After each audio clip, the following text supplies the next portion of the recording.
or the car against riot damage. There were riots, but these were outside the city, where people of another color were quartered. These people were not allowed into the suburb, except as reliable housemaids and gardeners, so there was nothing to fear, the husband told the wife. Yet she was afraid that someday such people might come up the street and tear off the plaque, "You have been warned," and open the gates and stream in. "Nonsense, my dear," said the husband. "There are police and soldiers and tear gas and guns to keep them away." But to please her, for he loved her very much, and buses were being burned, cars stoned, and school children shot by the police in those quarters out of sight and hearing of the suburb, he had electronically controlled gates fitted. Anyone who pulled off the sign, "You have been warned," and tried to open the gates would have to announce his intentions by pressing a button and speaking into a receiver relayed to the house. The little boy was fascinated by the device and used it as a walkie-talkie in cops and robbers play with his small friends.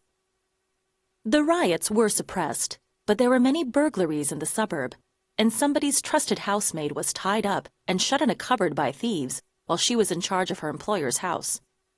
The trusted housemaid of the man and wife and little boy was so upset by this misfortune befalling a friend, left, as she herself often was, with responsibility for the possessions of the man and his wife and the little boy, that she implored her employers to have burglar bars attached to the doors and windows of the house and an alarm system installed.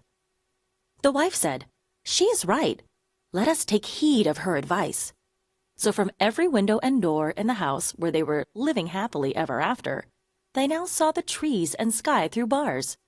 And when the little boy's pet cat tried to climb in by the fanlight to keep him company in his little bed at night, as it customarily had done, it set off the alarm keening through the house.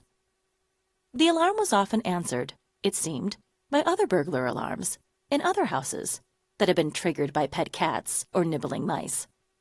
The alarms called to one another across the gardens in shrills and bleats and wails that everyone soon became accustomed to, so that the din roused the inhabitants of the suburb no more than the croak of frogs and musical grating of cicadas' legs. Under cover of the electronic harpy's discourse, intruders sawed the iron bars and broke into homes, taking away hi-fi equipment, television sets, cassette players, cameras and radios, jewelry and clothing, and sometimes were hungry enough to devour everything in the refrigerator, or paused audaciously to drink the whiskey in the cabinets or patio bars. Insurance companies paid no compensation for single malt, a loss made keener by the property owner's knowledge that the thieves wouldn't even have been able to appreciate what it was they were drinking.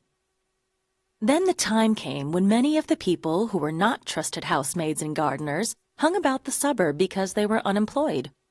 Some importuned for a job, weeding or painting a roof. Anything, boss, madame.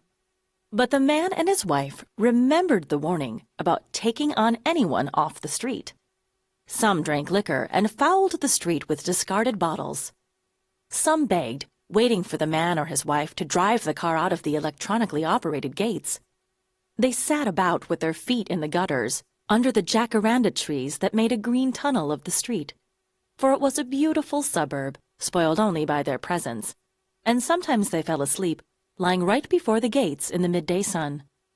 The wife could never see anyone go hungry. She sent the trusted housemaid out with bread and tea, but the trusted housemaid said these were loafers and satsi, who would come and tie her up and shut her in a cupboard. The husband said, "She's right. Take heed of her advice. You only encourage them with your bread and tea. They are looking for their chance." And he brought the little boy's tricycle from the garden into the house every night, because if the house was surely secure, once locked, and with the alarm set, someone might still be able to climb over the wall or the electronically closed gates into the garden. "You are right," said the wife. "Then the wall should be higher." And the wise old witch, the husband's mother, paid for the extra bricks as her Christmas present to her son and his wife. The little boy got a spaceman outfit and a book of fairy tales.